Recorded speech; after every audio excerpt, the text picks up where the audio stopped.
Husband's lawyer served her divorce papers at work. She smiled and handed him an envelope that destroyed his whole life. My beautiful family, you're about to hear one of the most shocking and powerful wife stories ever told. Please don't skip the video.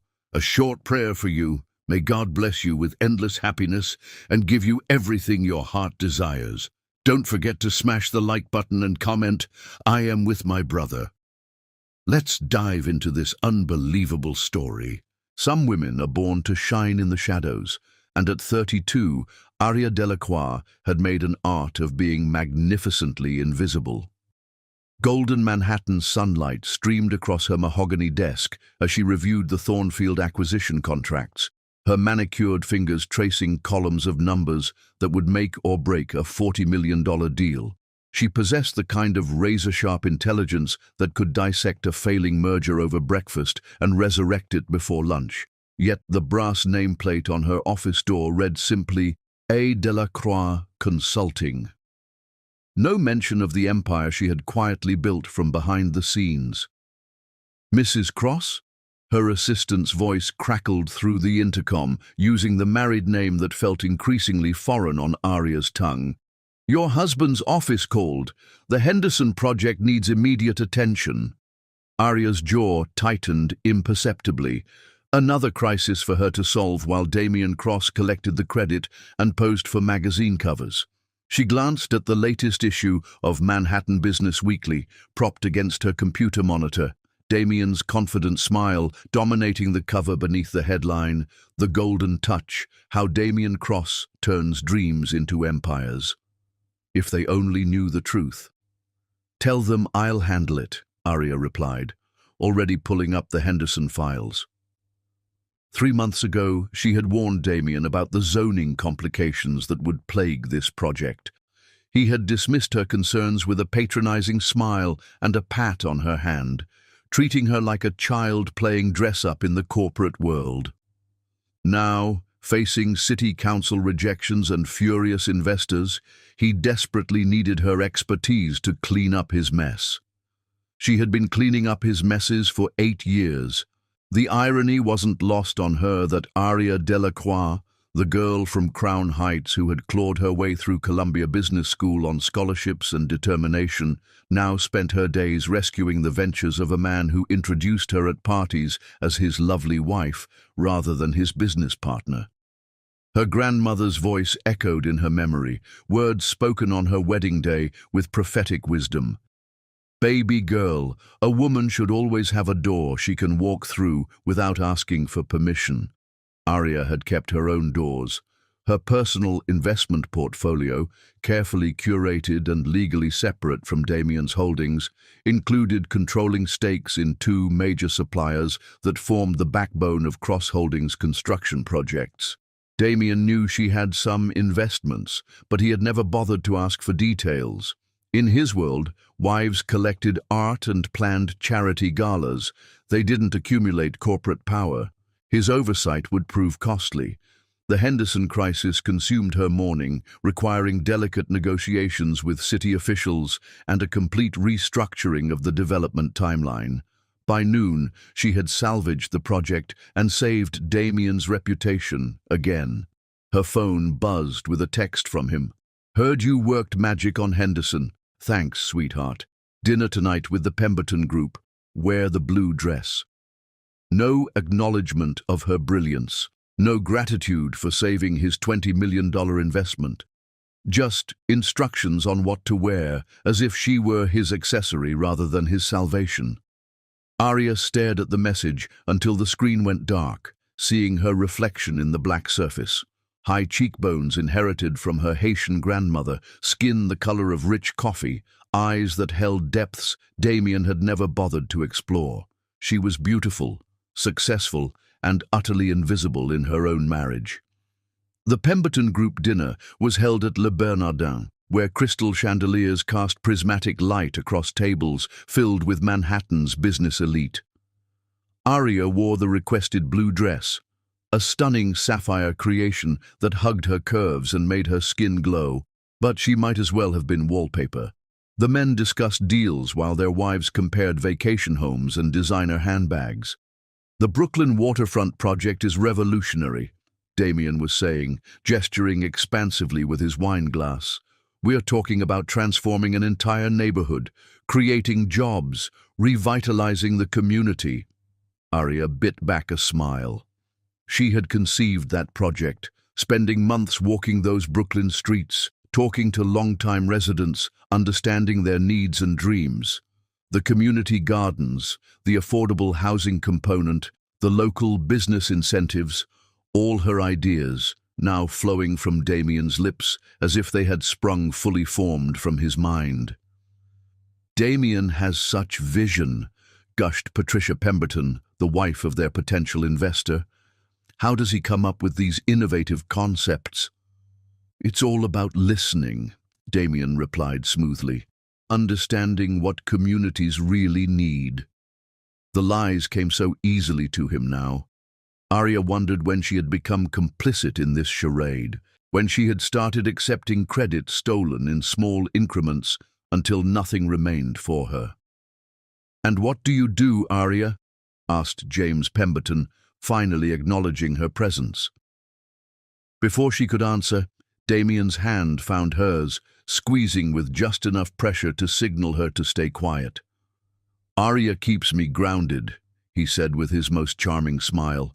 "She's my inspiration, my muse, behind every successful man, right?"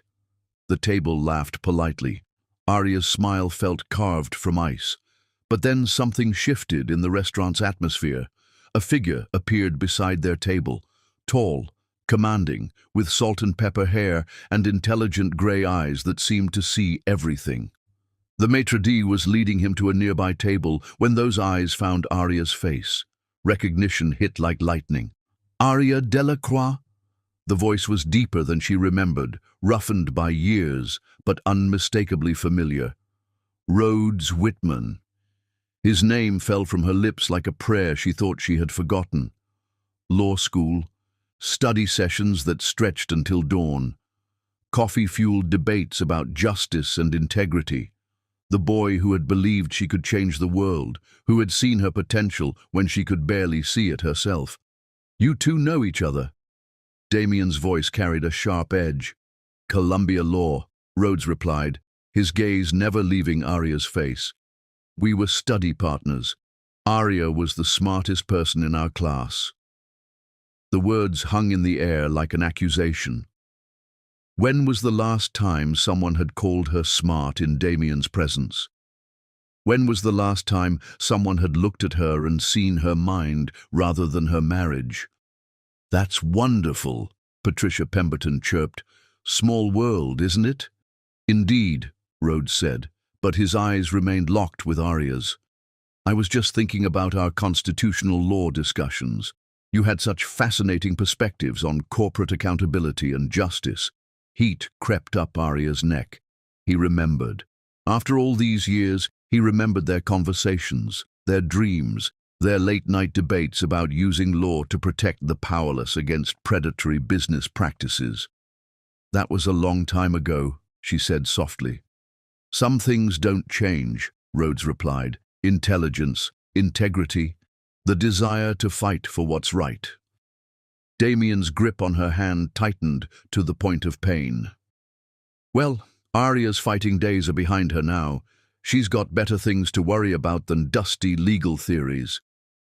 The dismissal was casual, practiced, devastating. Arya watched something flicker in Rhodes' eyes. Surprise, then understanding, then something that looked dangerously close to anger. "I'm sure she does," Rhodes said quietly. Then, to Arya, "Perhaps we could catch up sometime. I'd love to hear about your current work." "Arya doesn't work," Damien interjected with a laugh. "I'm lucky enough to take care of her. She keeps busy with charity events and such." The lie was so complete, so smoothly delivered, that for a moment even Arya questioned her own reality. But Rhodes' eyes never wavered from her face, and she saw something there that she hadn't seen in years, recognition of who she really was. "Of course," Rhodes said diplomatically. He handed her a business card, the gesture formal, but his fingers brushed hers deliberately. In case you ever need anything, legal advice, or just a friendly ear. After he was seated at his own table, the dinner conversation resumed, but Arya felt fundamentally changed. The business card burned in her palm, and she found herself stealing glances across the restaurant at the man who had once believed she could conquer the world. Rhodes Whitman, partner at Whitman and Associates, the boy who had become a man, who had found success on his own terms, who still looked at her as if she mattered, as if she were visible. On the drive home, Damien was unusually quiet, his jaw set in hard lines. When they reached their penthouse, he finally spoke. Old boyfriend. His tone was deceptively casual. Study partner, Arya corrected. I told you. He looked at you like he wanted to study more than law books. Arya said nothing, tucking the business card deeper into her purse. Some doors, once opened, could never be closed again. That night, as Damien slept beside her, Arya stared at the ceiling and remembered what it felt like to be seen, to be valued for her mind, her capabilities, her potential to change the world. She had forgotten that she was more than just Mrs. Cross. But Rhodes Whitman remembered, and in the darkness of her gilded cage, that memory felt like the first crack in a wall she hadn't even realized she had built around herself. Chapter 2. Forbidden Attraction. The business card haunted Arya's thoughts like a secret she couldn't stop touching. 3 days after the Pemberton dinner, she found herself staring at Rhodes Whitman's name embossed in elegant script, the card hidden beneath a stack of acquisition reports in her desk drawer. She had pulled it out 17 times since Tuesday, memorizing every detail, the address of his law firm, the curve of his signature, the way light caught the raised lettering. Each time, she tucked it away like contraband. Mrs. Cross? Her assistant's voice made Arya slam the drawer shut. The Riverside Project team is here for the 10 o'clock meeting. Arya straightened, slipping back into her role as the invisible architect of Damien's success.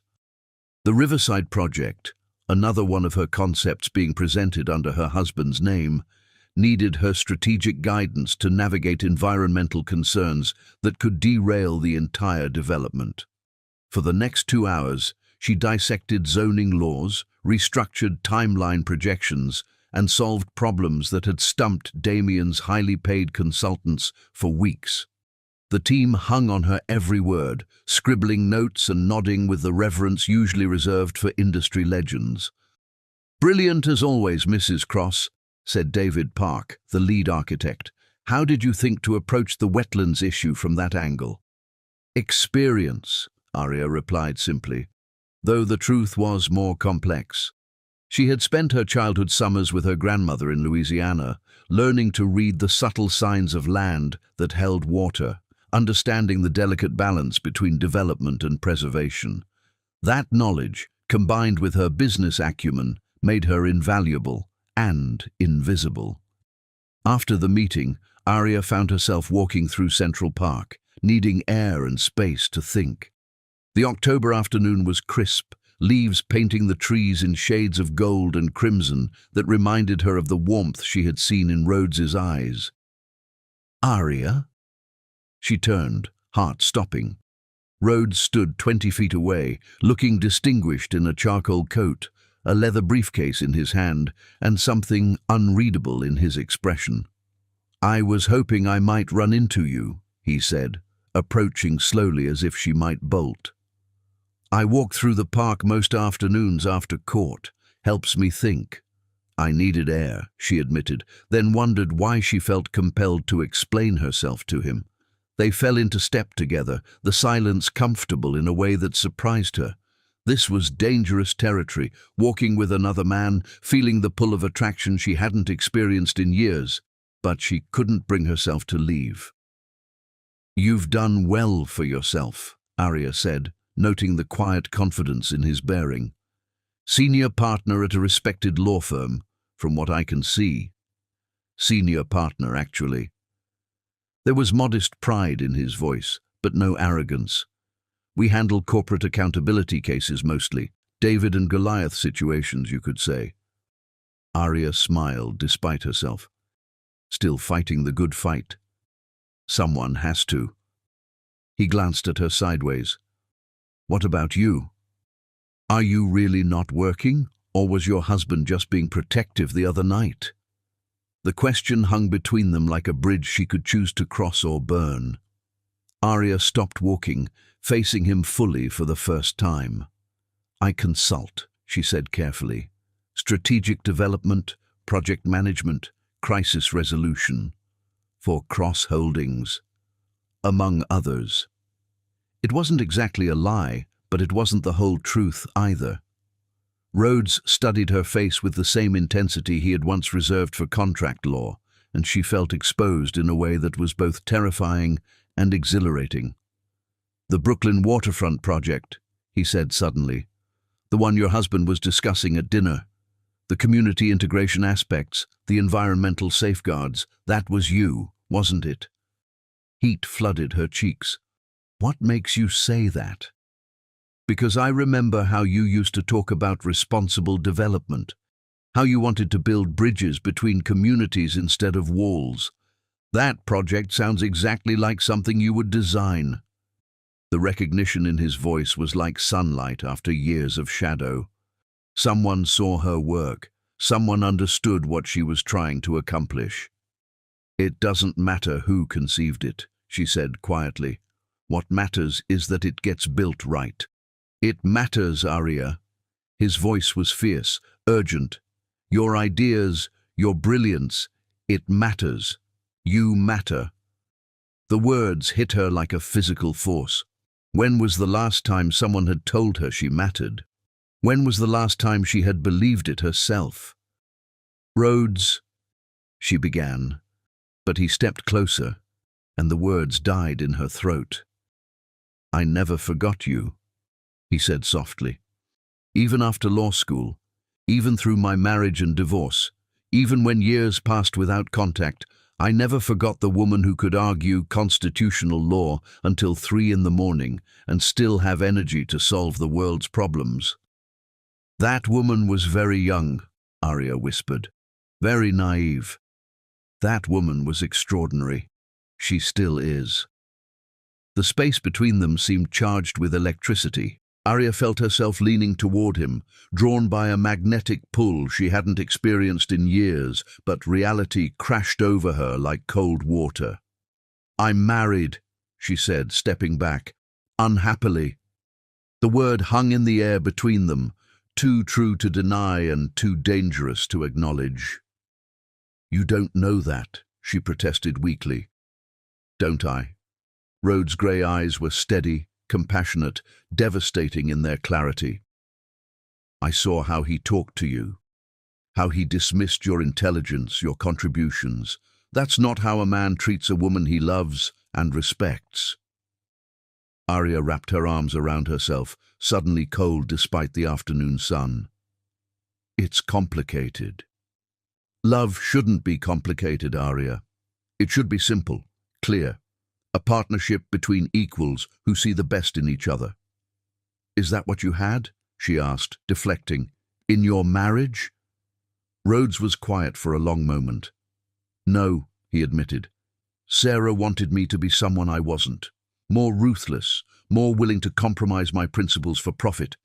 She left me for a corporate lawyer who charges 4 times my rate and has no problem defending companies that poison rivers. I'm sorry.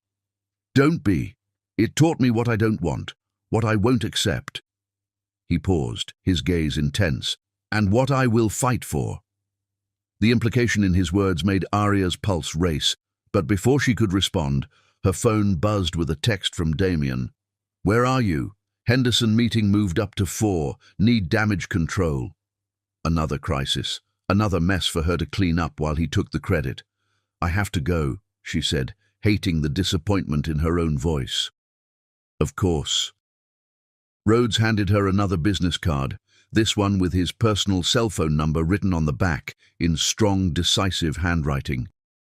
In case you ever need to talk, about business, about law, about anything. Their fingers brushed as she took the card, and the contact sent electricity shooting up her arm. For a moment, they stood frozen, connected by touch and possibility, and the weight of everything unspoken between them. Then Arya pulled away, tucking the card into her coat pocket next to her heart. "Take care of yourself, Arya," Rhodes said softly. "You deserve so much more than being invisible." She walked away without looking back, but she felt his eyes on her until she disappeared around the corner. All the way to her car, her skin tingled where he had touched her, and her mind replayed his words. "You deserve so much more than being invisible." The Henderson meeting was exactly what she expected. Damien in full charm mode, deflecting blame while she presented the solutions she had crafted to save the project. The investors left satisfied, the crisis averted, and Damien basked in praise for his brilliant strategy. "Couldn't have done it without my secret weapon," he told the room with an indulgent smile, as if Arya were a lucky charm rather than the architect of their salvation. That night, Damien was in a celebratory mood, booking dinner reservations at their favorite restaurant and suggesting they invite friends to join them. But Arya felt like she was watching her life through glass, separate from the laughter and conversation swirling around her. "You seem distracted tonight," observed Melissa Hartwell, one of the other wives. "Everything okay?" "Just tired," Arya replied automatically, but her hand drifted to her coat pocket where Rhodes' card waited like a lifeline.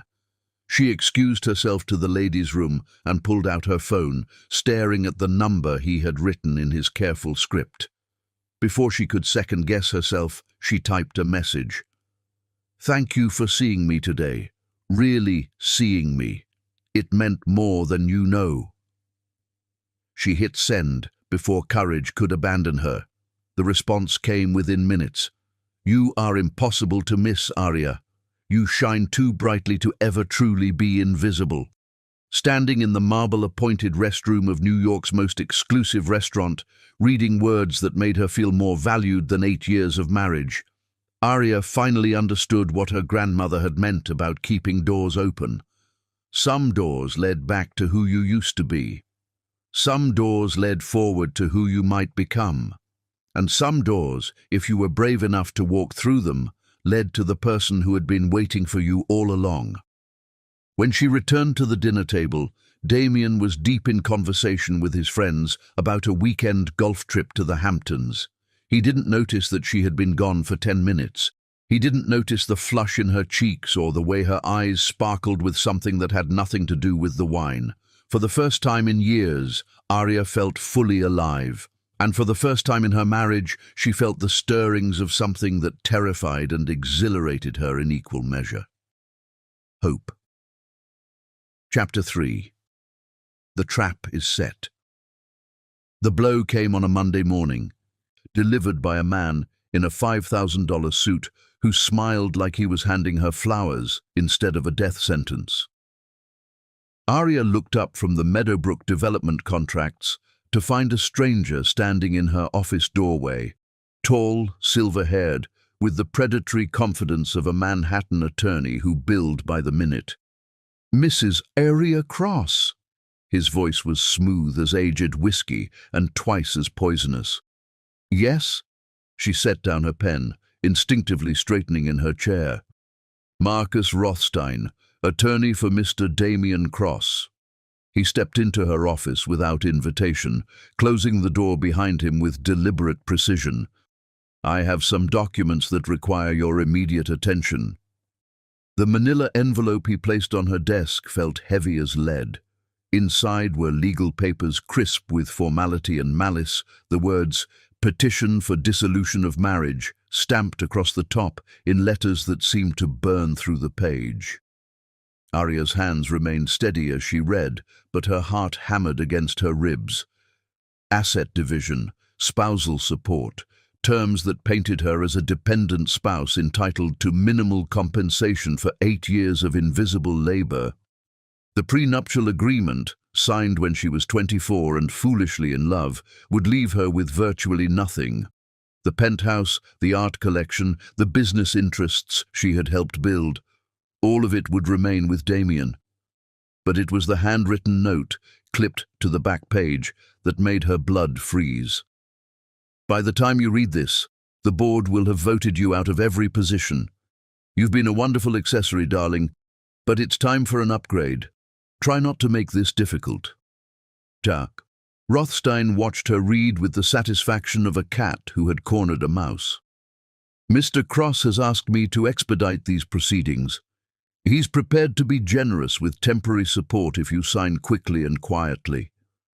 Arya set the papers down with hands that betrayed nothing of the earthquake happening inside her chest. 8 years.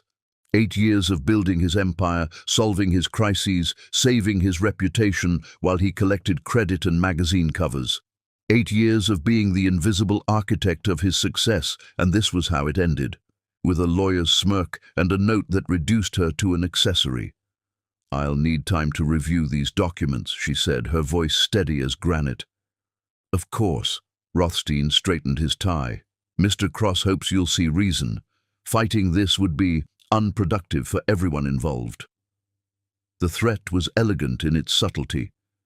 Arya had seen Damien destroy people who crossed him, using his wealth and connections to bury them so thoroughly they disappeared from their own industries. He expected her to fold, to accept his terms, to vanish quietly into the shadows she had occupied for so long. He had no idea who he was really dealing with. After Rothstein left, Arya sat in the silence of her office, staring at papers that represented the end of everything she had built. But beneath the shock and hurt, something else was stirring, something sharp and calculating and utterly without mercy. Her phone buzzed, a text from Damien. "Sorry you had to find out this way. Lawyers insisted on formal service. Let's keep this civilized." Civilized. As if there were anything civilized about ambushing your wife with divorce papers while simultaneously destroying her professional life. As if civility could exist alongside betrayal of this magnitude. She needed to get out of the office before she did something foolish, like throw her computer through the window or call Damien and say things that couldn't be taken back. Her hands shook as she gathered her purse and the divorce papers, the weight of her crumbling life suddenly unbearable. Central Park was nearly empty in the late afternoon, the October chill keeping all but the most determined joggers indoors. Arya found herself on the same bench where she and Rhodes had parted ways 3 days ago, when her biggest problem had been resisting the pull of attraction to a man who wasn't her husband. Now her husband was no longer her husband, or wouldn't be once the papers were final. The irony was devastating. Her phone rang, and without thinking, she answered. "Arya?" Rhodes' voice was warm, concerned. "I was just thinking about you. What's wrong?" She hadn't said a word, but somehow he heard the devastation in her breathing. "I'm in the park," she said, and her voice cracked on the words. "I'll be right there." "Rhodes, you don't need to—" "I'll be right there," he repeated, and the line went dead. 15 minutes later, she saw him jogging toward her across the grass, still wearing his court suit but having abandoned his tie somewhere along the way. The sight of him, this man who dropped everything to come to her when she needed him, broke something open in her chest. What happened? He sat beside her on the bench, component placement close enough that she could feel his warmth, but careful not to touch without permission. She handed him the divorce papers without a word, watched his face change as he read, saw the muscle jump in his jaw when he reached the asset division, witnessed the flash of pure fury when he found Damien's note. "This bastard," Rhodes said quietly, and the controlled rage in his voice made her look up. "This absolute bastard." "He served me at work," Arya said, and suddenly the words were pouring out. "Had his lawyer walk into my office like it was a business meeting. 8 years, Rhodes. 8 years of building his empire, and he thinks he can just discard me?" "The prenup is unconscionable," Rhodes said, flipping through pages with professional efficiency. The asset division ignores your contributions to his business. Any competent attorney could challenge this. With what money? He's cutting me off from everything. The full scope of her situation was becoming clear. No income, no access to our accounts, no professional reputation left after he's done destroying it. Rhodes set the papers aside and turned to face her fully. "Arya, look at me." She met his eyes, seeing something there that made her breath catch. "You are not powerless," he said with quiet intensity. "You are not some helpless, dependent wife. You are Arya Delacroix, the woman who graduated summa cum laude from Columbia Law, who built a real estate empire while her husband took credit, who can solve problems that stump teams of experts. That woman feels very far away right now. She's right here." His hand found hers, warm and steady. "And she's about to remind your soon-to-be ex-husband why underestimating her was the biggest mistake of his life." The contact sent warmth shooting up her arm, but it was his words that truly reached her. He saw her strength when she couldn't find it herself. He believed in her capabilities when her world was crumbling. "I don't know how to fight this," she admitted. "Then let me help you." His grey eyes were fierce with determination. "Let me represent you. Let me show this arrogant fool what happens when he tries to erase someone as extraordinary as you." "Rhodes, I can't afford—" "Pro bono," he said firmly. "This isn't about money, Arya. This is about justice. This is about making sure that brilliant women don't get thrown away like yesterday's newspaper." She stared at him, this man who was offering to fight her battles without expecting anything in return, who saw her worth when her own husband had reduced her to a footnote. "Why?" she whispered. His thumb brushed across her knuckles, a touch so gentle it made her ache. "Because you matter. Because your contributions matter. Because someone needs to stand up and say that what he's doing is wrong. And because you care about me." "Yes," he said simply. "Because I care about you. More than I should, probably, but I stopped caring about should when I saw you across that restaurant and realized you were exactly as magnificent as I remembered." The admission hung between them, honest and devastating and full of possibility. Arya felt tears burn her eyes, not from grief anymore, but from something that felt dangerously close to hope. "If we do this," she said slowly, "if you help me fight him, people will talk. They'll assume things about us. Let them talk." Rhodes's voice was steady as stone. "I've spent too many years caring what people think. I won't watch you get destroyed because I'm worried about appearances." Arya looked down at their joined hands, at the way his fingers intertwined with hers like they belonged there. For 8 years, she had been half of a marriage where she was invisible, unvalued, taken for granted. Now this man was offering her something she had almost forgotten existed: partnership, recognition, respect. "Okay," she said quietly. "Okay. Help me fight him." She lifted her eyes to meet his, feeling steel return to her spine. "Help me show Damian Cross what happens when he tries to erase the woman who made him everything he is." Rhodes smiled, and it was sharp as a blade and twice as dangerous. "Now you sound like the Arya I remember." As the sun set over Central Park, casting long shadows across the grass, Arya felt something shift inside her. The victim who had been served papers that morning was gone. In her place sat a woman who had been pushed too far, who had nothing left to lose and everything to gain. Damian thought he had trapped her. He thought he had stripped away her power, her options, her ability to fight back. He had no idea that in trying to destroy her, he had just awakened the most formidable opponent he would ever face. And he had no idea that she wasn't fighting alone anymore. Chapter 4. The Counterstrike. Begins War was a game best played by those who understood that the most devastating weapons were often hidden in plain sight. Arya sat in Rhodes's law office at 7 in the morning, watching him review documents by the golden light filtering through floor-to-ceiling windows. His shirt sleeves were rolled up, revealing strong forearms, and his usually perfect hair was slightly disheveled from running his hands through it, a gesture she remembered from their law school study sessions. "Your husband made a critical error," Rhodes said, looking up from the portfolio spread across his mahogany desk. "He assumed your assets were negligible because you kept them separate." "Grandmother's advice," Arya replied, sipping coffee that tasted like liquid clarity. "She always said a smart woman keeps her own keys." Rhodes smiled, the expression transforming his entire face.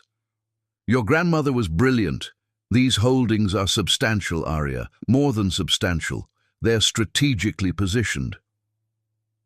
The documents told a story Damien had never bothered to read. Over 8 years, while he collected accolades for her ideas, Arya had quietly built a portfolio worth $37 million.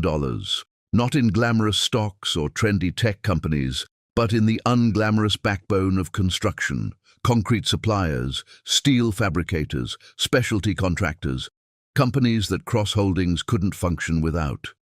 Meridian Concrete, Rhodes read from the list. 68% ownership. They supply concrete for 70% of Cross Holdings projects. "Damien introduced me to the owner 5 years ago at a charity gala," Arya said with satisfaction. "Poor man was facing bankruptcy after his partner embezzled funds. I helped him restructure his debt and invested in exchange for controlling interest." "And Atlas Steel Fabrication?" "Same story, different crisis. Family business, 3rd generation, facing closure due to market changes. I invested in their modernization and expansion." Arya leaned back in her chair, feeling power flow through her veins like wine. "Damien thinks I spend my days shopping and planning dinner parties.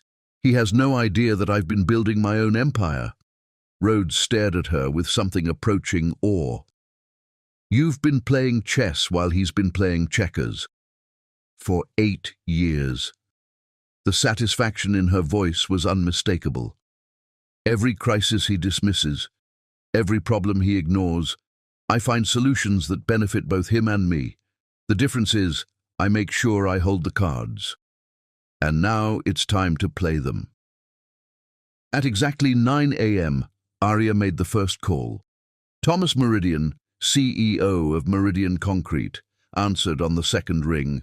"Arya, what a pleasant surprise. How can I help you?"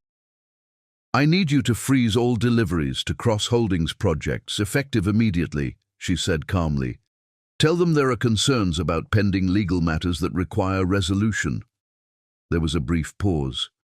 "Is everything all right?" "Everything's fine, Thomas. This is just a business precaution. Can you do this for me?" "Of course. You saved my company, Arya. Whatever you need." The second call went to Maria Santos at Atlas Steel Fabrication. The conversation was nearly identical, the result exactly the same. By 10 a.m., construction on 4 major Cross Holdings projects had ground to a halt. By noon, Damien's phone was ringing off the hook with angry contractors, furious investors, and panicked project managers demanding answers he didn't have. Rhodes watched Arya orchestrate the chaos with professional admiration and something deeper, more personal. "Remind me never to get on your bad side," he said as she ended her final call. "This is just the beginning," Arya replied, but there was no cruelty in her voice, only cold justice. "He wanted to destroy me. Fine. Let's see how his empire functions without the woman who actually built it." Her phone buzzed with an incoming call from Damien. She declined it, letting it go to voicemail. Then another call. Another decline. By the 5th attempt, Rhodes raised an eyebrow. "Aren't you curious what he has to say?" "I know exactly what he has to say. First confusion, then anger, then attempted negotiation." Arya's smile was sharp as winter glass. "I've watched him handle crises for 8 years. He follows the same pattern every time." As if to prove her point, her phone buzzed with a text. "What the hell is happening with the suppliers? Call me immediately." Then another. "Arya, this is serious. People are asking questions." And finally, "We need to talk. Whatever this is, we can work it out." "Right on schedule," she murmured, showing Rhodes the messages. "You really do know him well." "I know him perfectly. That's why this is going to work." Arya stood, gathering her purse and the portfolio of documents. "He thinks in straight lines: attack, defend, win, lose. He can't conceive of a strategy that plays out over years." "Where are you going?" The question in Rhodes' voice made her pause. There was something territorial in his tone, something that spoke to feelings he was trying to keep professional. "Home to Pack," she said. "I think it's time I moved out of the penthouse. Can't have him claiming I'm living off his generosity while we're in litigation." "Where will you go?" The concern in his grey eyes made her chest tighten with emotions she wasn't ready to examine. "I have a place. A brownstone in Brooklyn Heights I bought 3 years ago as an investment property. It's been renovated but never occupied." "You bought real estate without telling him?" "I bought it through a shell corporation, legal, ethical, and completely private." Arya smiled at his expression. "Rhodes, I may have been invisible in my marriage, but I was never powerless. I just let him think I was." The revelation seemed to affect him profoundly. He stood, moving closer until she could smell his cologne, something crisp and masculine that made her remember what it felt like to be desired by a man who saw her true worth. "Arya," he said softly, "you are the most extraordinary woman I've ever known." The compliment hit her like sunlight after years of shadows. When was the last time Damien had called her extraordinary? When was the last time he had looked at her with the admiration she saw in Rhodes's eyes? "I should go," she said, but made no move to leave. "Should," Rhodes repeated, stepping closer. That word again. "This is complicated. You're getting divorced. It's the least complicated your situation has been in years." He was right, but that didn't make it simple. Standing in his office with afternoon light painting patterns on the walls and the evidence of her strategic brilliance spread across his desk, Arya felt the pull of attraction stronger than gravity. "If we—" she began, but he interrupted. "We don't have to decide anything today," he said gently. "But I want you to know that what I feel for you isn't gratitude or nostalgia or the thrill of an old memory. It's real, Arya. It's based on who you are now. This incredible woman who just brought a real estate empire to its knees before lunch." Heat flooded her cheeks. "Rhodes." "I'm not going anywhere," he said simply. "Whatever you need, however long this takes, I'm here." The promise hung between them, honest and patient and full of possibilities that made her heart race. For 8 years, she had been the one providing support, solving problems, being endlessly available for someone who never returned the favor. Now, this man was offering her the same unconditional loyalty she had always given, but never received. Her phone rang again. Damien, persistent as always, but she ignored it, lost in Rhodes's steady gaze. "I should really go pack," she said finally. "Let me help you." "Rhodes, you don't need to." "I want to." His voice was firm, leaving no room for argument. "Besides, I want to see this secret brownstone of yours." The drive to Manhattan was quiet, both of them lost in thought as the city streamed past the windows of Rhodes's BMW.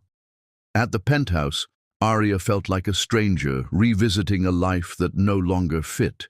Everything looked the same: the imported Italian marble, the carefully curated art collection, the panoramic views of Central Park, but she saw it now through different eyes. This wasn't her home.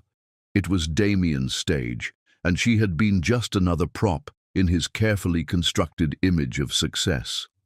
"How long were you planning this?" Rhodes asked, watching her pack with the efficiency of someone who had mentally rehearsed this moment. "Planning what?" "Your escape. This wasn't a spontaneous decision, was it?"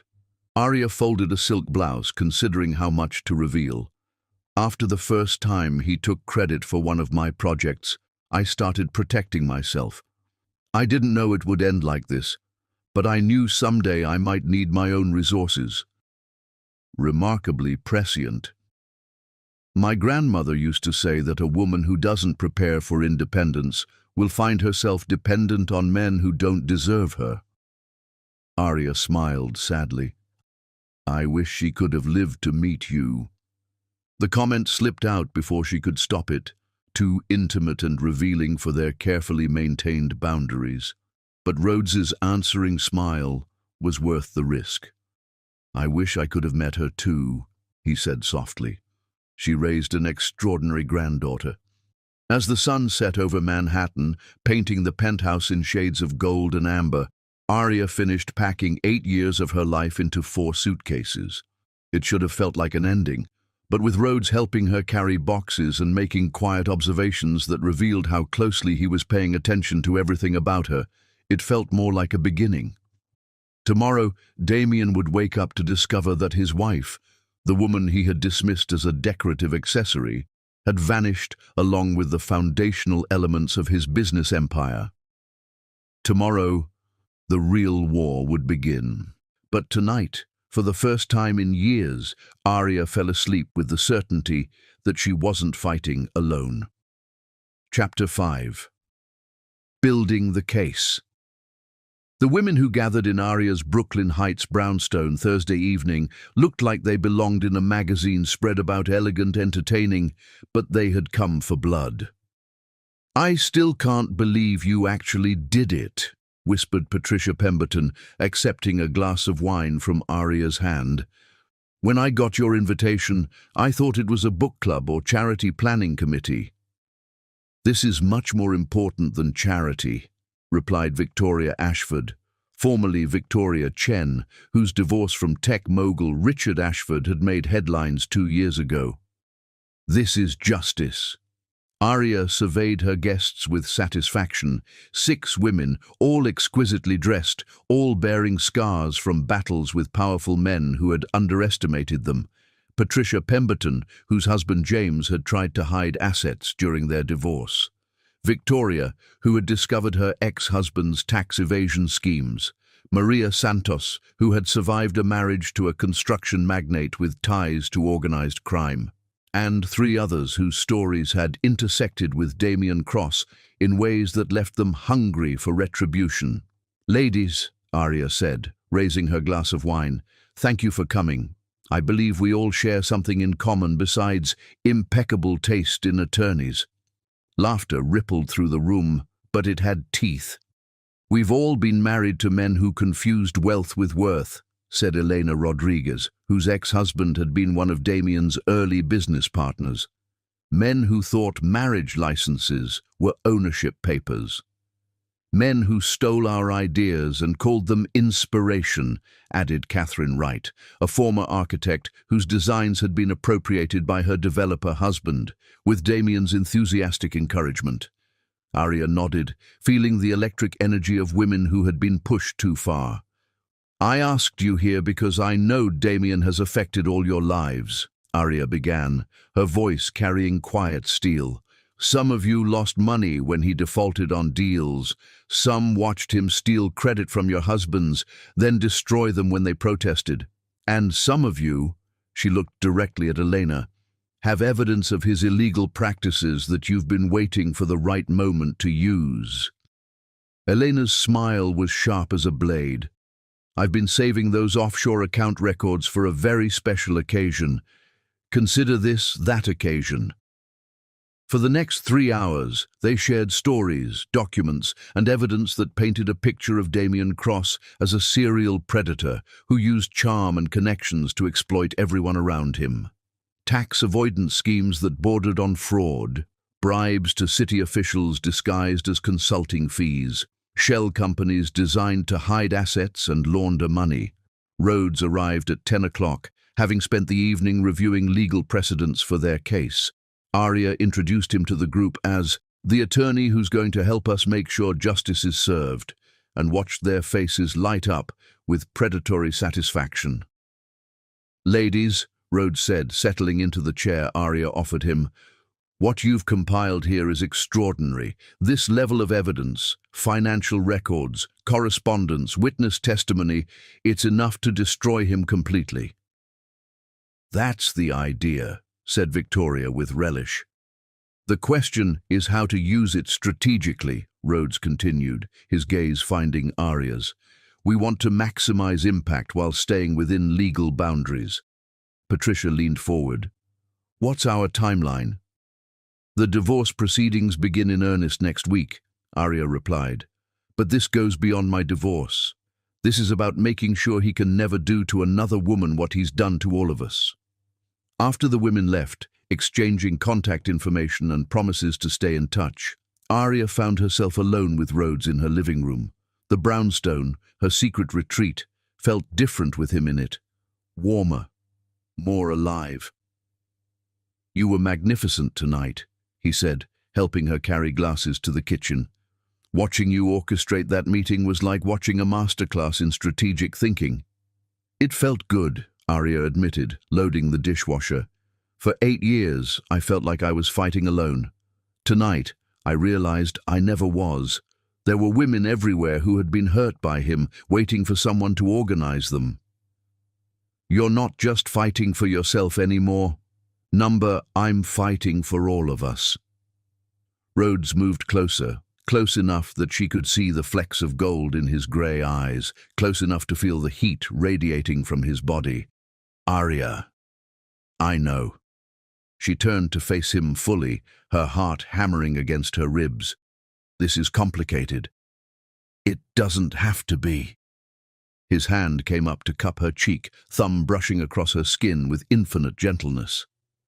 The touch sent electricity shooting through her entire body, awakening nerves that had been dormant for years.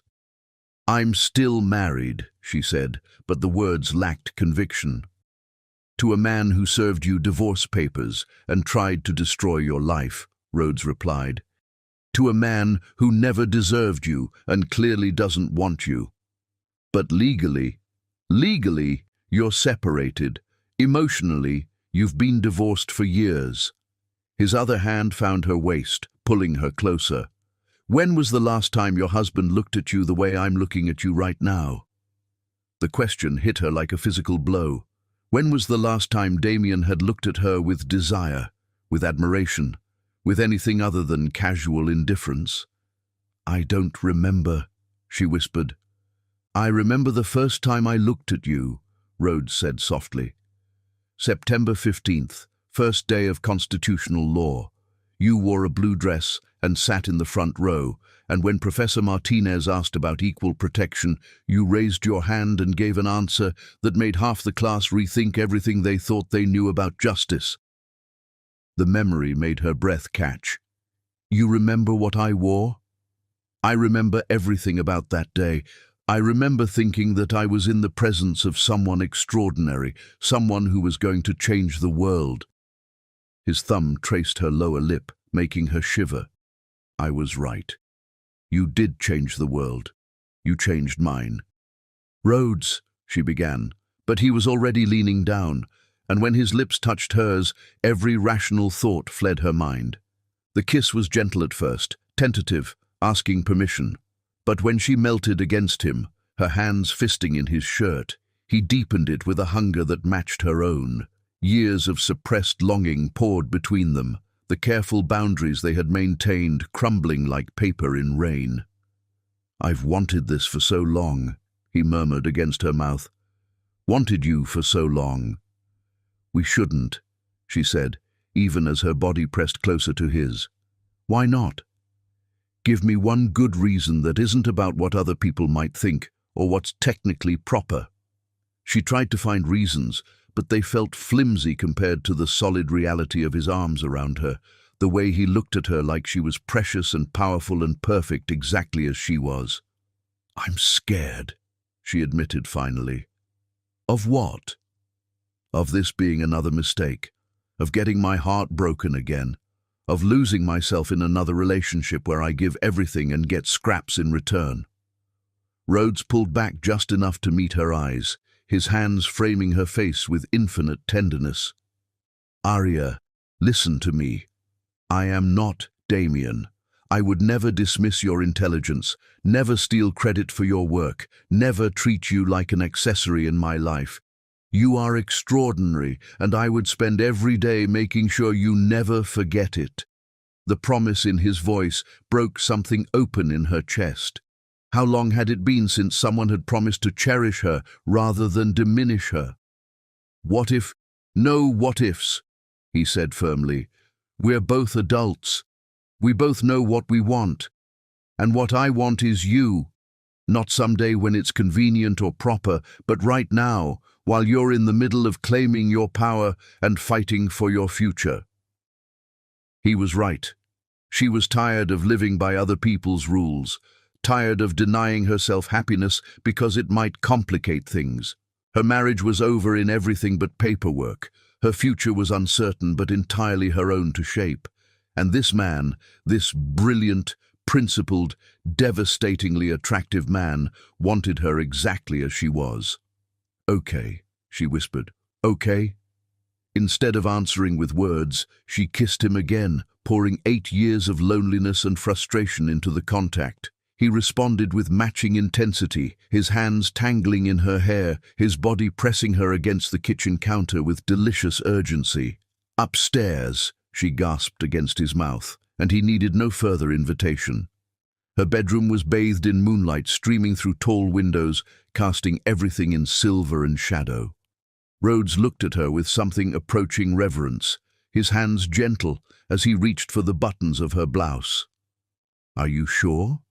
he asked, even as his fingers worked the silk free. "I'm sure," she said, and meant it with every fiber of her being. What followed was unlike anything she had ever experienced. Rhodes worshipped her body with the same patience and thoroughness he brought to legal briefs, learning every curve and hollow, discovering what made her gasp and arch and forget her own name. He made her feel beautiful, desired, powerful, everything Damien had slowly eroded over 8 years of casual neglect. Afterward, she lay in his arms, her head on his chest, listening to his heartbeat slow to normal. For the first time in years, she felt completely at peace. "No regrets?" he asked softly, his fingers tracing patterns on her bare shoulder. "None," she said, and was surprised to discover it was true. "You?" "Only that we waited this long." She smiled against his skin, feeling something shift inside her. Tomorrow would bring new challenges, new battles in her war against Damien. But tonight she had remembered what it felt like to be valued, cherished, seen. Tonight she had remembered that she deserved to be loved by someone worthy of her love in return. And as she drifted off to sleep in Rhodes's arms, she knew that whatever came next, she would face it as a woman who had reclaimed not just her power, but her right to happiness. Chapter 6. The Point of No Return. Some battles were won with words, others with evidence, but the most decisive victories came from knowing your enemy's secrets better than they knew them themselves. Arya stood in the marble lobby of Cross Holdings at precisely 9 in the morning, watching the security guard's expression shift as he recognized her. 3 days ago, she would have walked through these doors as Mrs. Damien Cross, the invisible architect of the empire surrounding them. Today, she was something far more dangerous, a woman with nothing left to lose. "Mrs. Cross," the guard stammered, clearly uncertain of protocol. "Mr. Cross isn't expecting you." "No," Arya replied with a smile that would have made sharks nervous. "He isn't." Rhodes emerged from the elevator bank, flanked by 2 process servers and carrying a briefcase that contained 8 years' worth of legal ammunition. He wore his courtroom armor, a perfectly tailored navy suit that made his grey eyes look like storm clouds, and moved with the controlled confidence of a man about to destroy someone who richly deserved it. "Good morning, Arya," he said formally, though his eyes held warmth reserved only for her. "Are you ready for this?" I've been ready for 8 years. The elevator ride to Damien's penthouse office was silent, but Arya could feel the tension radiating from Rhodes like heat from a forge. Last night had changed everything between them, not just physically, but strategically. They were no longer attorney and client. They were partners in every sense of the word. Damien's secretary tried to block their entrance, but process servers had legal authority that trumped corporate gatekeeping. The mahogany doors to his office flew open to reveal her soon-to-be ex-husband behind his desk, phone pressed to his ear, gesturing wildly as he tried to explain to investors why his construction projects had suddenly ground to a halt. Temporary supplier issue, nothing more, he was saying, but the sweat beading on his forehead told a different story. We'll have it resolved within... He looked up and saw her. The color drained from his face like water from a broken glass. I'll call you back, he said into the phone, never taking his eyes off Arya. Hello, Damien. She stepped into the office she had helped him design, noting how small it seemed now that she no longer lived in his shadow. You look stressed. What are you doing here? His voice held the tight control of a man barely containing panic. Serving you with legal documents, Rhodes answered, nodding to the process servers.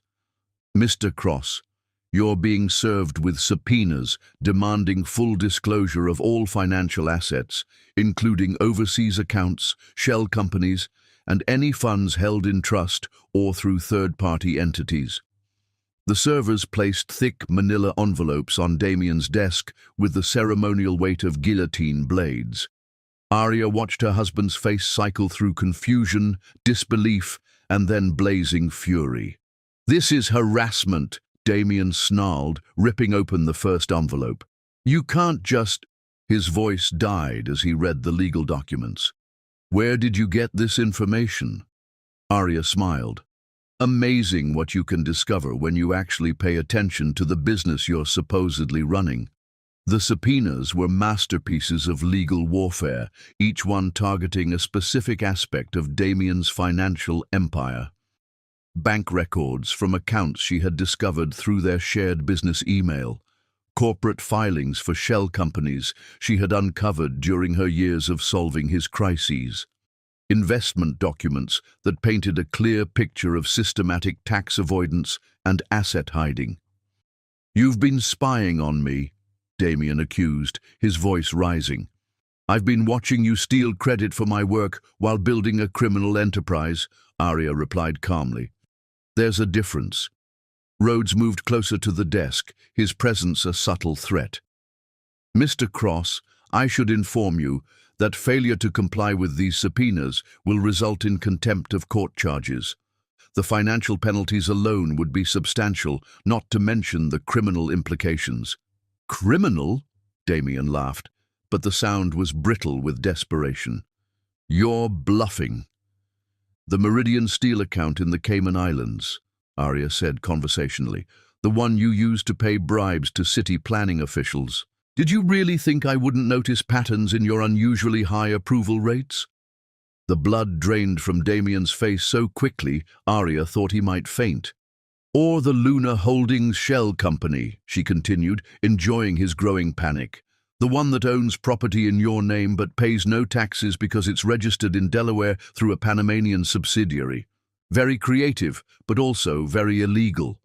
You can't prove any of this. Actually, she can. Rhodes opened his briefcase and withdrew a folder thick enough to use as a weapon.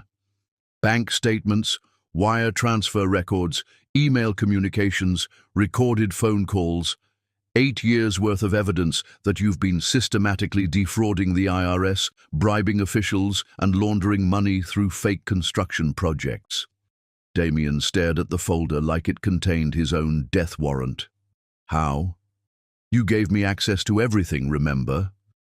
Arya's voice was silk over steel. Shared passwords, joint accounts, business email systems. You were so confident that I was just your pretty little wife that you never bothered to hide your crimes from me. I trusted you. You underestimated me. There's a difference. For a moment, They stared at each other across the desk where she had once sat to solve his problems, now transformed into opposing generals in a war that only one of them could win. "What do you want?" Damien asked finally.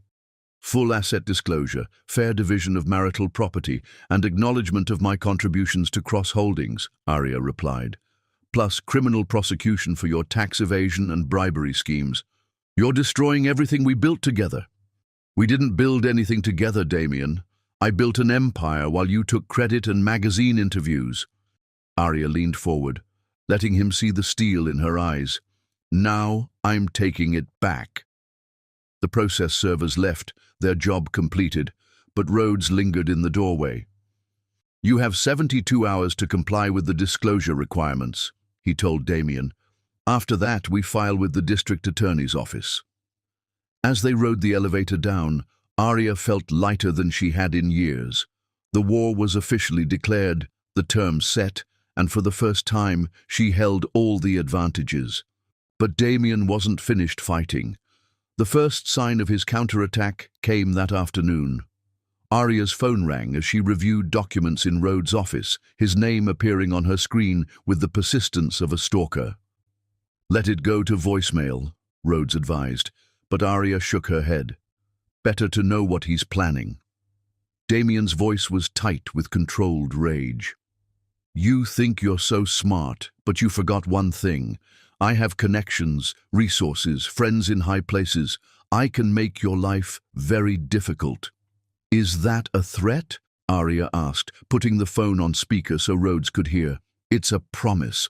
Cross me, and I'll destroy you in ways you can't imagine. I'll ruin your reputation, your career, your chances of ever working in this city again. Damien, and your boyfriend better watch his back too. Accidents happen to lawyers who get too aggressive with powerful clients." The line went dead, leaving silence that crackled with menace. Rhodes was already reaching for his own phone. "I'm calling building security and the police." That was a direct threat. "He's scared," Arya said, though her hands were trembling slightly. "Scared men make stupid mistakes. They also make dangerous ones." By evening, Damien's retaliation was in full swing.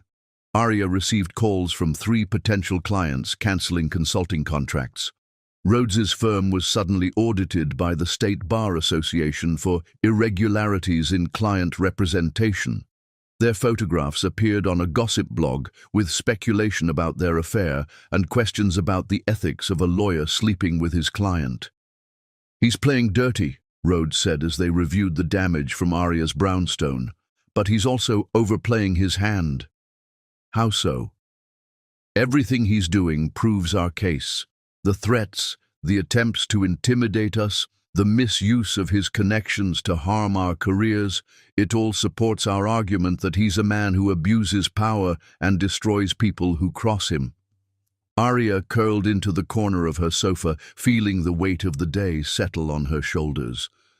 "I knew he would fight back, but seeing him try to hurt you because of me." Rhodes sat beside her, pulling her into his arms. "Hey, this isn't your fault. He's the one choosing to escalate this into something ugly. But you're suffering because you chose to help me." "I'm not suffering." His voice was firm, certain. "I'm fighting for something worth fighting for someone worth fighting for." She looked up at him, seeing the determination in his grey eyes, the strength in the set of his jaw. "You're not having second thoughts?" "About representing you? About us?" "Never." He cupped her face in his hands, thumbs brushing away tears she didn't realize she was crying. "Arya, I've spent my entire career fighting for justice, for people who couldn't fight for themselves. But I've never fought for anything as important as this." "This case?" "You." The word hung between them, simple and devastating.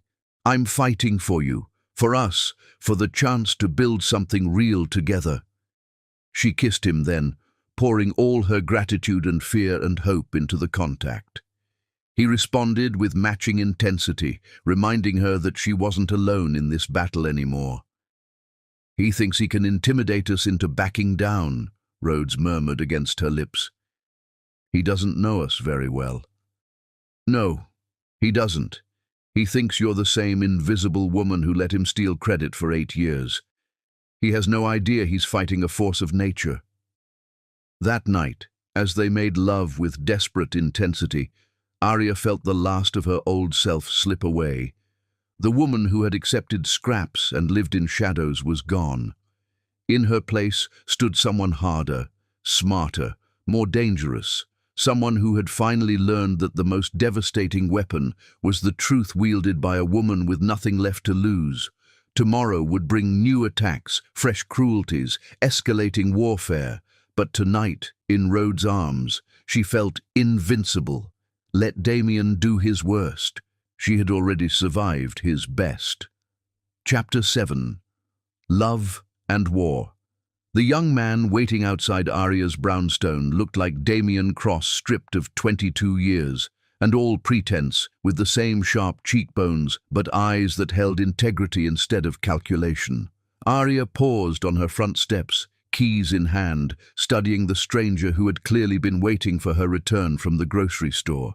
He was tall and lean, with dark hair and intelligent eyes that seemed to catalogue everything about her, her guarded posture, the way her hand moved instinctively to her phone, the careful distance she maintained. "Mrs. Cross?" His voice was younger than his appearance suggested, though it carried an odd formality. "I'm Sterling Cross. I think we need to talk." The surname hit her like cold water. She knew Damien had a son from his first marriage, a child he mentioned occasionally in passing, usually in the context of custody payments or obligatory holiday visits, but she had never met him. Damien kept his previous life carefully compartmentalized, as if acknowledging his failures as a father might tarnish his image as a successful businessman. "Sterling," she said carefully, "you're Damien's son." "Unfortunately." The word carried a weight of pain that made her reconsider her instinct to retreat. "Could we talk, please? I have information you need to hear." Against every survival instinct screaming in her head, Arya found herself opening her front door. "Come in, but I should tell you that anything you say might be used in legal proceedings against your father." "I'm counting on it." Sterling followed her into the living room, his eyes taking in the elegant space with obvious appreciation. "Nice place. He doesn't know about this, does he?" "How did you know that?" "Because he's been ranting for days about how you disappeared without a trace, how you're probably staying in some fleabag hotel plotting your revenge." Sterling's smile held no humor. "He has no idea you've been building your own empire while he wasn't paying attention." Arya studied the young man, 18, maybe 19, with his father's commanding presence, but none of his arrogance. "Why are you here, Sterling?" "Because I've watched him destroy people my whole life, and I'm tired of pretending I don't see it." He sat forward, his expression intense. "I know what he did to you. I know how he stole credit for your work, how he treated you like an accessory instead of a partner. And I know about the illegal things, the offshore accounts, the bribes, the money laundering." "You know about those?" "I've known for years. He thinks I'm just some college kid who comes around for money, but I've been watching him, documenting his crimes, waiting for someone brave enough to use the information." Sterling's eyes met hers with startling directness. "You're that someone." Before Arya could respond, her phone rang. Rhodes checking in after his afternoon in court. She answered, needing his presence for this conversation. "We have a visitor," she said without preamble. "Damien's son. He says he has information. I'll be right there." "You don't trust me," Sterling observed after she hung up. "I don't trust anyone associated with your father." "Smart policy, but I'm not associated with him by choice." Sterling's voice hardened. "Do you want to know what it's like growing up as Damien Cross's son? Watching him charm everyone while knowing he's a liar and a cheat? Seeing him destroy my mother in court and then brag about it to his friends?" The pain in his voice was too raw to fake. Sterling ... He tried to buy my silence when I turned 18. Offered me a trust fund if I agreed to never speak publicly about his business practices. I told him I'd rather be poor than complicit. He laughed bitterly. So now I'm poor and complicit by blood, which is somehow worse. Rhodes arrived 20 minutes later, his lawyer instincts immediately assessing the situation. Arya watched him study Sterling with professional skepticism while Sterling met his gaze without flinching. "You're the attorney representing my stepmother," Sterling said, offering his hand. "Soon-to-be ex-stepmother," Rhodes corrected, but shook the offered hand. "And you're here because I have access to things she doesn't. Financial records, recorded conversations, private communications." Sterling reached into his jacket and withdrew a flash drive. "Everything I've collected over the past 3 years, waiting for the right moment to use it." Rhodes and Arya exchanged glances. This could be the break they needed, or an elaborate trap designed by Damien to discover their legal strategy. "Why now?" Rhodes asked. "Why risk your relationship with your father to help someone you barely know?" Sterling's answer came without hesitation. "Because she's the first person who ever stood up to him and had a chance of winning." For the next hour, they reviewed the contents of the flash drive on Arya's laptop. Financial spreadsheets detailing cash payments to city officials, audio recordings of Damien bragging about tax evasion schemes, email chains between Damien and his accountant discussing how to hide assets from potential divorce proceedings. "He's been planning to leave you for over a year," Sterling said quietly as they listened to one particularly damning conversation. The affair, the divorce papers, the asset protection, all of it was calculated. Arya felt something cold settle in her stomach. She had known about the affair, suspected the financial manipulation, but hearing the clinical way Damien discussed discarding her still hurt. "There's more," Sterling continued. "He's been funneling money into accounts under my name, thinking he could claim it was gifts to his son and therefore protected from divorce proceedings." "That's fraud," Rhodes said immediately. "I never asked for it, never touched it. Never even knew about most of it until I started investigating." Sterling's voice carried quiet fury. "He's been using me as a shield for his crimes since I was 16. Rhodes studied the young man with new respect. "What do you want from us?" "Nothing. I just want him to finally face consequences for what he's done." Sterling met Arya's eyes. "He destroyed my mother, humiliated her in court, and then spent years bragging about how he had outmaneuvered her legal team.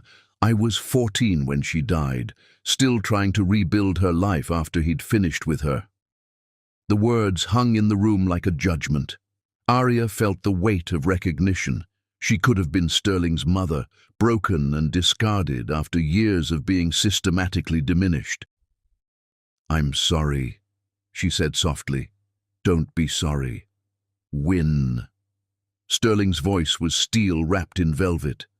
"Use everything I've given you to destroy him so completely that he can never do this to anyone else."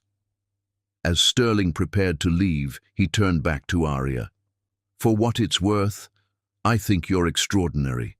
I've watched you solve problems he couldn't even understand, seen you build strategies that saved projects everyone else had given up on. You deserved so much better than him." After he left, Arya and Rhodes sat in silence, processing the magnitude of what they had gained and what it meant. "This changes everything," Rhodes said finally. "With Sterling's evidence, we don't just have a divorce case. We have criminal prosecution, civil lawsuits, complete financial destruction." "His own son," Arya murmured. "His own son hates him enough to testify against him. That should tell you something about the man you married." She looked at Rhodes, this man who saw her worth and fought for her happiness, and felt a wave of gratitude so intense it was almost overwhelming. "What did I do to deserve you?" You were brave enough to fight back." He pulled her into his arms, holding her with the careful intensity of someone who understood how precious and fragile happiness could be. "You were strong enough to survive him and brilliant enough to defeat him. We're really going to do this, aren't we? We're going to destroy him." "We're going to expose him," Rhodes corrected. "Justice will destroy him. We're just going to make sure it happens." That night, they made love with desperate intensity, as if the approaching court date had compressed all their emotions into these stolen moments. Rhodes worshipped her body like a man memorizing every curve and hollow, every sigh and gasp, storing up sensations against an uncertain future. "Whatever happens," he whispered against her skin, "I want you to know that meeting you again, fighting beside you, loving you, it's been the greatest privilege of my life." "Don't talk like this is goodbye," Arya said, threading her fingers through his hair. "It's not goodbye. It's preparation for whatever comes next." He raised himself up to look at her, his grey eyes serious in the moonlight. "I love you, Arya. Not just the brilliant woman who's been hiding in plain sight for 8 years, but the warrior who emerged when she finally had enough." "I love you too," she admitted, the words feeling like both surrender and victory. "I love your integrity, your compassion, the way you see the best in people even when they can't see it themselves." They held each other in the darkness, two people who had found love in the middle of a war, knowing that tomorrow would bring new battles and fresh challenges. But tonight, they had each other. Tonight, they had Sterling's evidence and the promise of justice. Tonight, they had everything they needed to win. Chapter 8. The Boardroom Coup. The morning of the court hearing dawned grey and ruthless, Manhattan wrapped in fog that seemed to mirror the uncertainty hanging over Arya's carefully constructed battle plan. She stood at the floor-to-ceiling windows of her brownstone, watching the city wake up while Rhodes reviewed their final strategy from the dining room table. Coffee cups and legal documents created a landscape of preparation around him, his shirt sleeves rolled up and his hair slightly disheveled from running his hands through it. A gesture she had learned signaled deep concentration. "The investors agreed to meet us at Cross Holdings at 9, he said, without looking up from the contract modifications. James Pemberton, Victoria Ashford, and Marcus Chen, 3 of the most powerful voices on his board of directors. 3 people I introduced to Damien personally," Arya replied, turning away from the window. 3 people whose trust he's about to lose forever, along with their financial backing. The irony was exquisite. For 8 years, Arya had been Damien's secret weapon in securing investors, using her analytical brilliance and natural charm to convince wealthy individuals to trust Cross Holdings with their money. She had cultivated relationships, solved problems, and maintained the confidence that kept capital flowing into Damien's projects. Now those same relationships would become the instruments of his destruction. At 8:30, Arya and Rhodes arrived at Cross Holdings to find the 3 investors already waiting in the building's marble lobby, their faces grim with the knowledge of what they were about to witness. James Pemberton, whose pension fund had invested $40 million in Damien's developments. Victoria Ashford, whose tech fortune had funded 3 major projects. Marcus Chen, whose family's construction empire had been built on trust and integrity, values that made Damien's crimes particularly offensive to him. "Are you certain about this evidence?" Marcus asked, as they rode the elevator to the executive floor. "Because if we move forward and you're wrong—" "We're not wrong," Rhodes replied firmly. "The documentation is irrefutable." "And you're prepared to testify that you introduced these investors to Mr. Cross based on your analysis of his projects?" he asked Arya. "I'm prepared to testify that I conceived, designed, and managed every project they invested in while Damien took credit and collected fees." Arya's voice was steady as stone. "I'm prepared to testify that their money was secured through my expertise and protected by my oversight, not his." The boardroom of Cross Holdings was exactly as Arya remembered. Polished mahogany, floor-to-ceiling windows overlooking Central Park, and an atmosphere of masculine power that had always made her feel like an intruder in her own success. But today, walking in beside Rhodes with three of Manhattan's most influential investors at her back, she felt like she belonged there. Damien was already present, flanked by his attorney Marcus Rothstein and two board members who looked distinctly uncomfortable with the emergency meeting they had been summoned to attend. His face cycled through confusion, recognition, and then blazing fury as he realized what was happening. "What is the meaning of this?" he demanded, rising from his chair at the head of the table. "Sit down, Damien," James Pemberton said coldly. "We're here to discuss the future of Cross Holdings and your role in it." "My role? I am Cross Holdings. Are you?" Victoria Ashford opened her leather portfolio and withdrew a thick folder. "Because the evidence suggests that your wife has been the actual architect of every successful project this company has undertaken in the past 8 years." The folder hit the table with the weight of revelation. Financial analyses in Arya's handwriting. Project proposals bearing her electronic signature, but presented under Damien's name. Email chains showing her solving crises while he took public credit for the solutions. "This is ridiculous," Damien blustered, but sweat was beading on his forehead. "Arya is my wife, not my business partner. She doesn't have the expertise to—" "The Riverside Project," Marcus Chen interrupted, consulting his own files. "Environmental impact mitigation that saved us $12 million in penalties. Who designed that strategy?" Damien opened his mouth, then closed it, clearly caught between lying to investors who would soon discover the truth anyway and admitting his dependence on the woman he was currently divorcing. "The Brooklyn waterfront development," Victoria continued. "Community integration protocols that turned a potential public relations disaster into a model for responsible urban development. Who conceived that approach?" We worked together." "No, Damien." Arya spoke for the first time since entering the room, her voice cutting through his stammering with surgical precision. "I worked. You took credit." She stood, moving to the presentation screen at the front of the room, and activated a PowerPoint that Rhodes had helped her prepare. Financial projections, project timelines, problem-solving methodologies, all in her distinctive analytical style, all bearing electronic signatures that proved her authorship.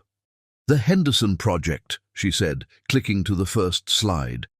"Zoning complications that threatened a $20 million investment. I identified the issues 3 months before groundbreaking. I negotiated with city officials. I restructured the development timeline to comply with environmental regulations." Another click. "Damien's contribution was taking photographs with city council members after I had resolved all the issues." The room was silent, except for the soft sound of pages turning as the investors reviewed documentation that painted a clear picture of systematic credit theft. "The Meadowbrook development," Arya continued. "Soil instability that required complete foundation redesign. I brought in geological consultants, restructured the engineering specifications, and managed a crisis that could have bankrupted the project." She looked directly at Damien. "Your contribution was giving interviews about your innovative problem-solving approach." "That's enough," Damien said, his voice tight with rage. "No," Marcus Chen replied. "It's not nearly enough. Miss Cross, please continue." For the next 30 minutes, Arya systematically dismantled 8 years of lies. Project after project where her expertise had saved investments, her strategic thinking had solved problems, and her relationship skills had maintained crucial partnerships. The investors listened with growing outrage as the scope of the deception became clear. "Gentlemen, lady," Rhodes said when Arya finished her presentation, "I believe you now understand the situation. The woman you trusted to protect your investments has been systematically erased from the record of her own accomplishments." "This is a witch hunt," Damien protested. A bitter divorce proceeding that has no place in this boardroom.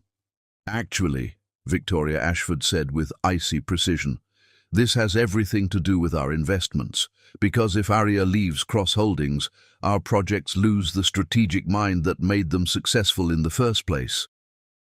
James Pemberton nodded. Which brings us to the reason for this meeting. We're prepared to support new leadership for Cross Holdings, conditional on certain management changes. The contract they placed on the table was elegant in its simplicity.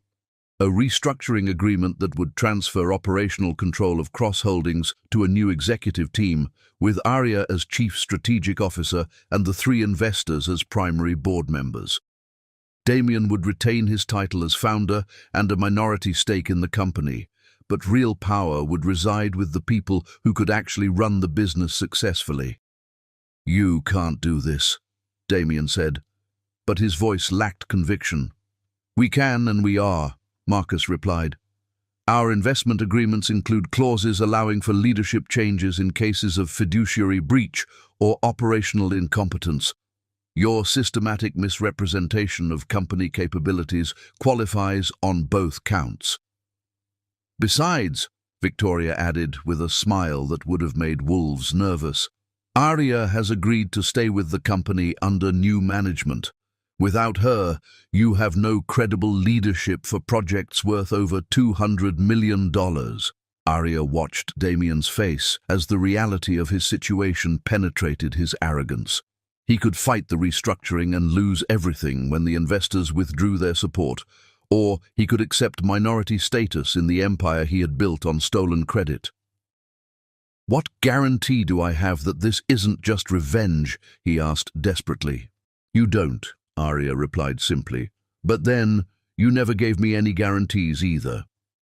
The investors signed the restructuring agreement with ceremonial solemnity, each signature another nail in the coffin of Damien's unchallenged authority.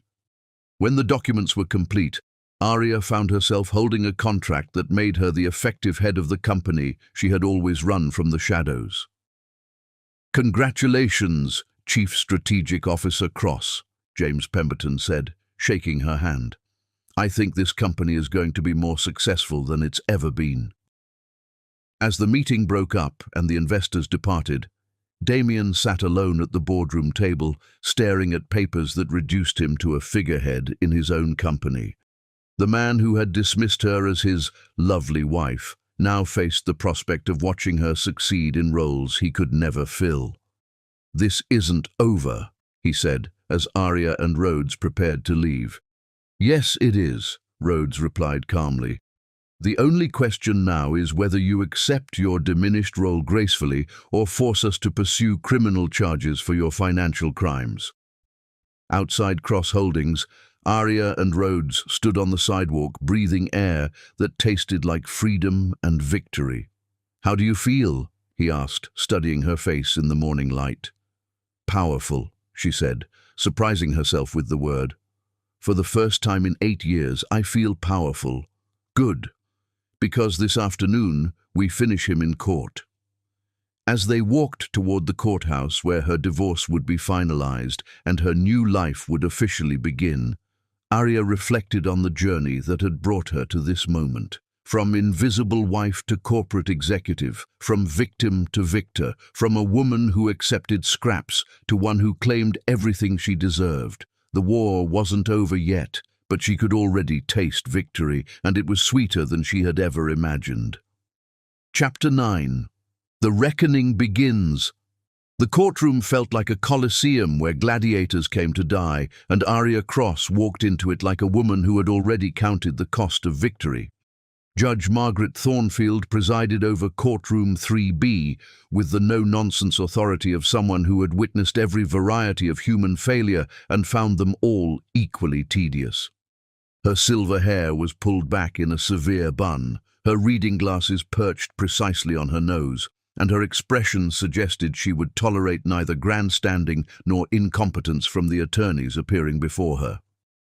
"This is it," Rhodes murmured as they took their seats at the plaintiff's table.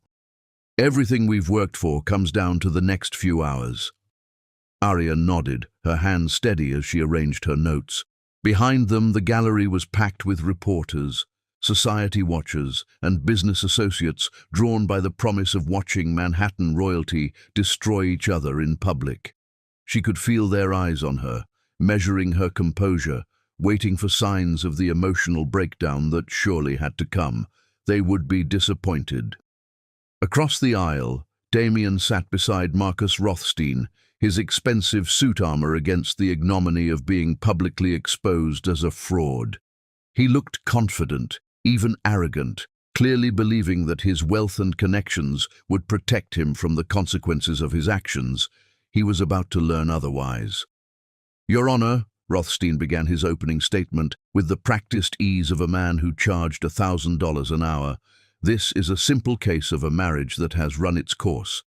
My client, Mr. Damien Cross, has built a real estate empire through hard work, vision, and entrepreneurial brilliance. The prenuptial agreement signed by both parties clearly delineates asset division in the event of divorce.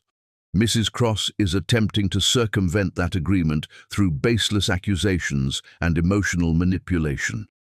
He painted Aria as a gold digger, a bitter wife seeking revenge through the legal system, a woman whose contributions to Cross Holdings were minimal and whose current claims were motivated by greed rather than justice.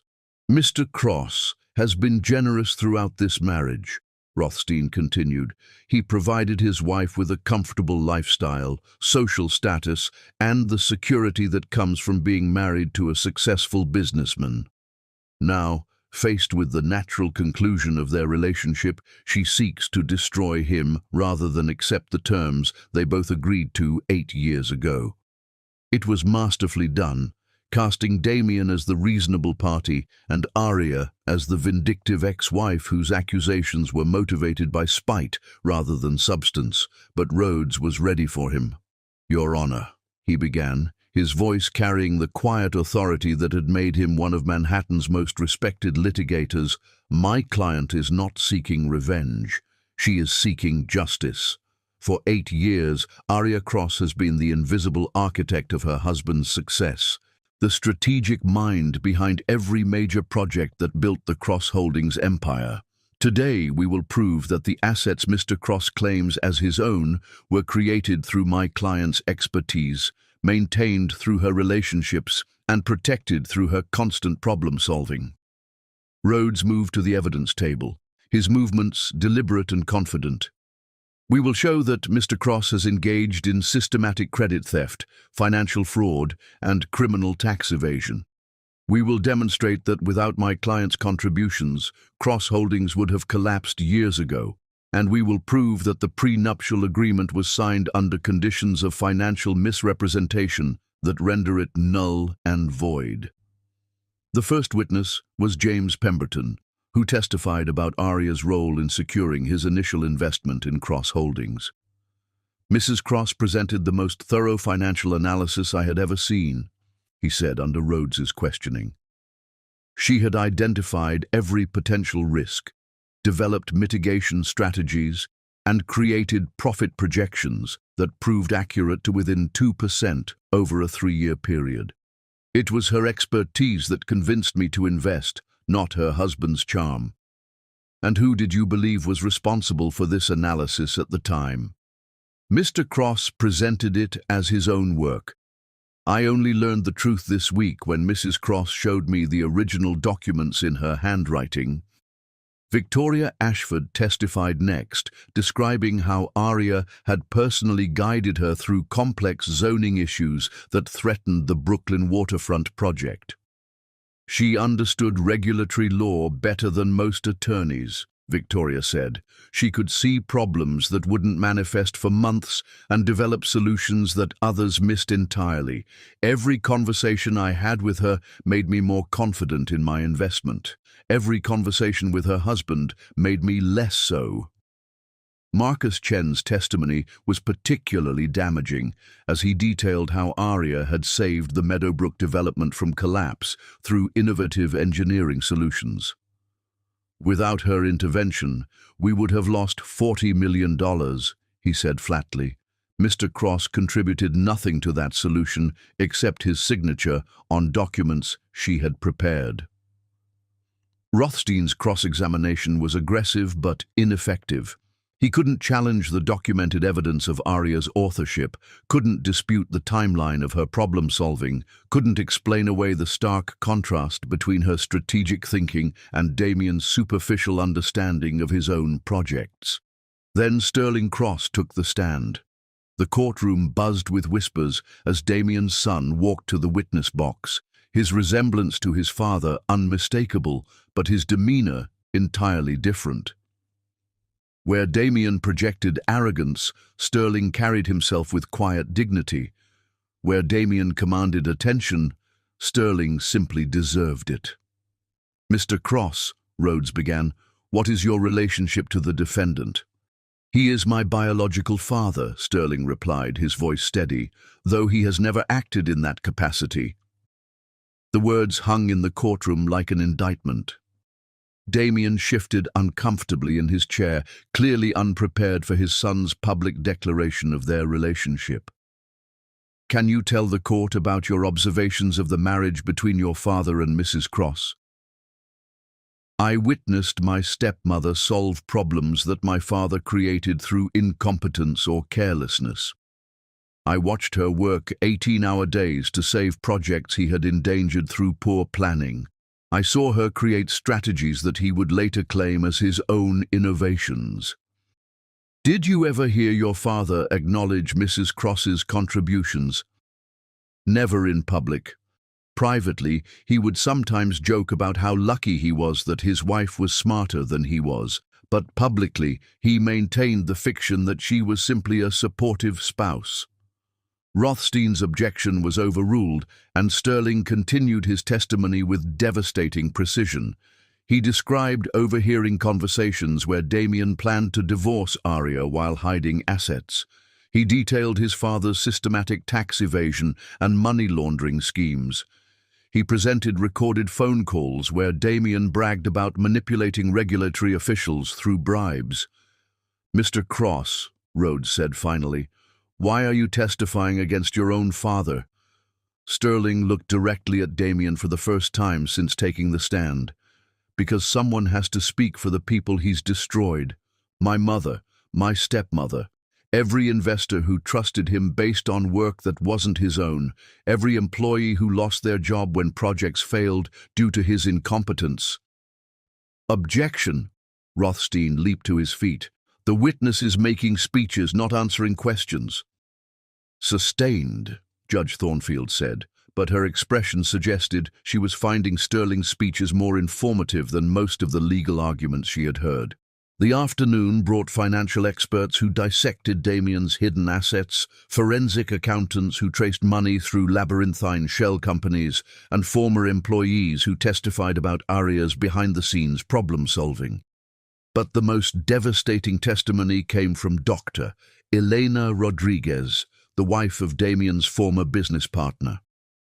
"Mrs. Cross called me 3 days ago," Elena said under direct examination.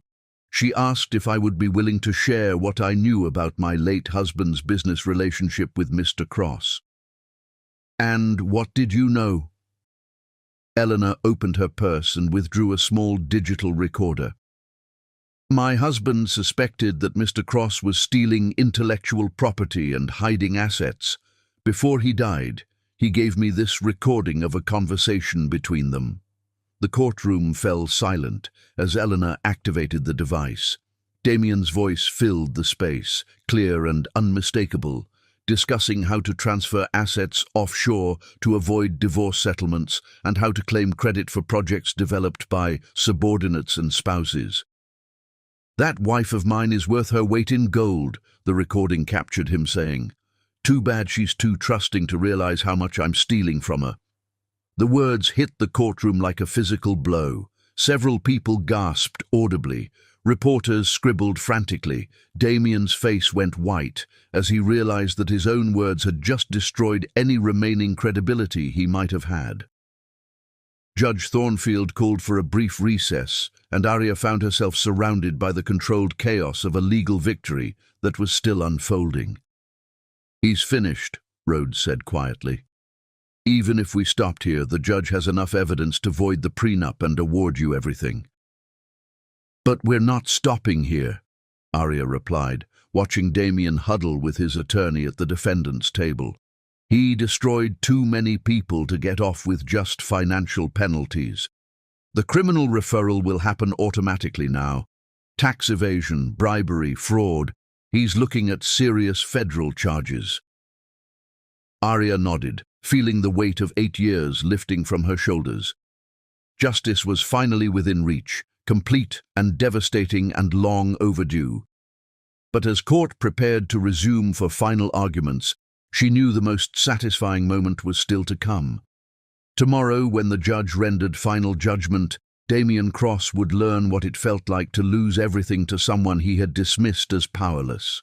Tomorrow, the invisible woman would finally be seen, and her victory would be absolute. Chapter 10. Empire of Justice. The gavel fell like thunder, and with it, 8 years of invisible servitude shattered into 1,000 pieces of sweet, devastating justice.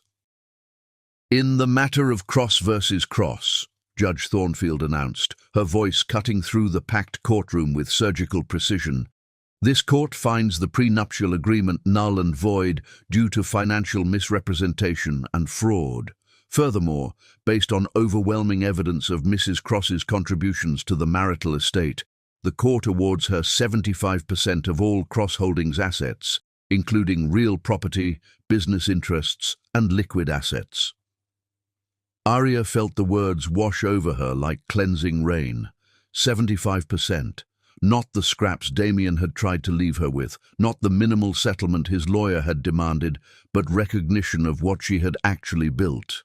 "Additionally," Judge Thornfield continued, "the court is referring this matter to the district attorney's office for investigation of tax evasion, bribery, and money laundering charges against Mr. Damien Cross." The courtroom erupted. Reporters scribbled frantically while photographers captured Damien's face, white as paper, eyes wide with the shock of a man who had never imagined consequences could find him. His empire, built on stolen credit and criminal schemes, was crumbling in real time. But Arya wasn't watching him anymore. She was looking at Sterling, who sat in the gallery with tears streaming down his face, not of sadness, but of relief that justice had finally found his father.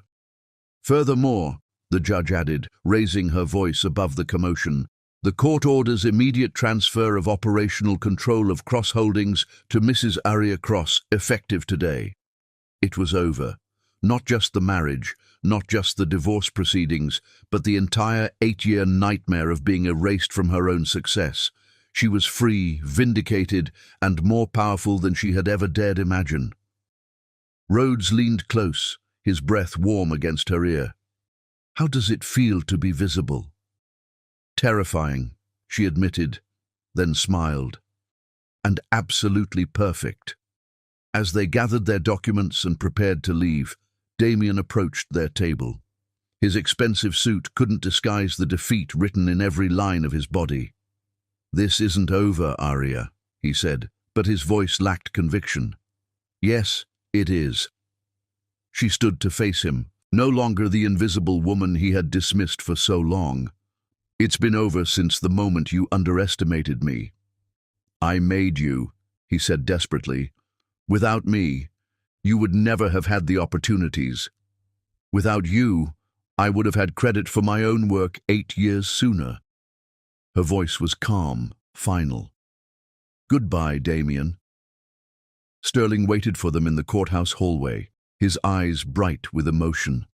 "I'm sorry," he said to Arya. "I'm sorry it took me so long to find the courage to help you." "You found it when it mattered," she replied, surprising herself by pulling him into a hug.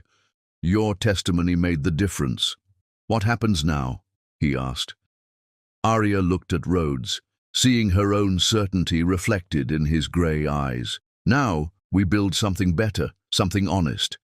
3 weeks later, Arya stood in the executive office that had once belonged to Damien, but the space had been completely transformed. Gone were the masculine leather and dark wood that had proclaimed male dominance. In their place, floor-to-ceiling windows that flooded the room with natural light, contemporary furniture that prioritized function over intimidation, and photographs of actual project sites instead of magazine covers featuring her ex-husband's face. The nameplate on her desk read, Aria Delacroix, Chief Executive Officer.